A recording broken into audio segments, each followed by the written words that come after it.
আসসালামু আলাইকুম ভিউয়ার্স, লোনেমালা ভয়েসের পক্ষ থেকে আবারও স্বাগত জানাচ্ছি আপনাদেরকে। আরেকটি সংবাদ নিয়ে আসলাম, সেটি হচ্ছে ইংল্যান্ডে 23 বছর বয়সী একজন নারী অসুস্থতার বান করে তিনি প্রায় 23,000 পাউন্ড আত্মসাৎ করেছিলেন এবং তিনি বলেছিলেন যে তিনি চরম অসুস্থ এবং যার কারণে তাকে সরকার পিআইপি ভাতা দেয় এবং সেই টাকা দিয়ে তিনি থর পার্ক সহ মেক্সিকো ঘুরেছেন এবং বিভিন্ন পাবে গিয়েছেন এবং বিলাসী জীবনযাপন করেছেন, যার কারণে আম, কয়েক বছর পর পুলিশ এটি সরি এইচএমআরসি সেটি তদন্ত করে এবং তদন্ত করার পর তার বিরুদ্ধে অভিযোগ পাওয়া যায় যে তিনি মিথ্যা অসুস্থতার দাবি করে সেই টাকা উত্তোলন করেছিলেন এবং যার কারণে তাকে জেলদণ্ড পেতে হয়েছে।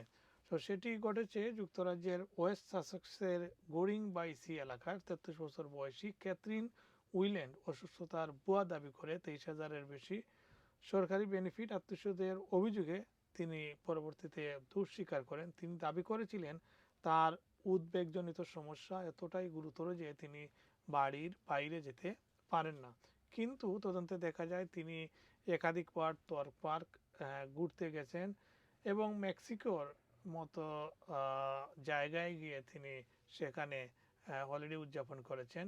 Department for work and pension DWP জানিয়েছে 2021 সাল থেকে 2024 সালের মতো পার্সোনাল ইন্ডিপেন্ডেন্স পেমেন্ট, যেটা সংক্ষেপে পিআইপি, থেকে 23,665 পাউন্ড গ্রহণ করেন তিনি।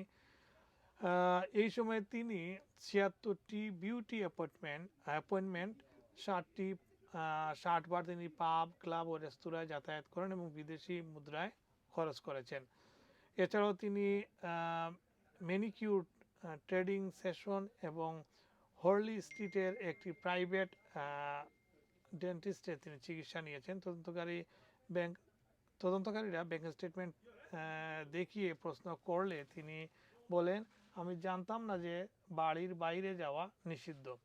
মেক্সিকো ভ্রমণ শেষে তিনি আবারও দাবি করেন তার শারীরিক অবস্থা আরও খারাপ হয়েছে। আদালতে তিনি পরিস্থিতি পরিবর্তন সম্পর্কে কর্তৃপক্ষকে না জানানোর অভিযোগ দুঃস্বীকার করেন।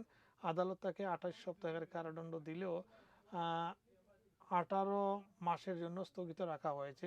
একই সঙ্গে তাকে আত্মসাৎ করা অর্থ ফেরত দিতে বলেছে।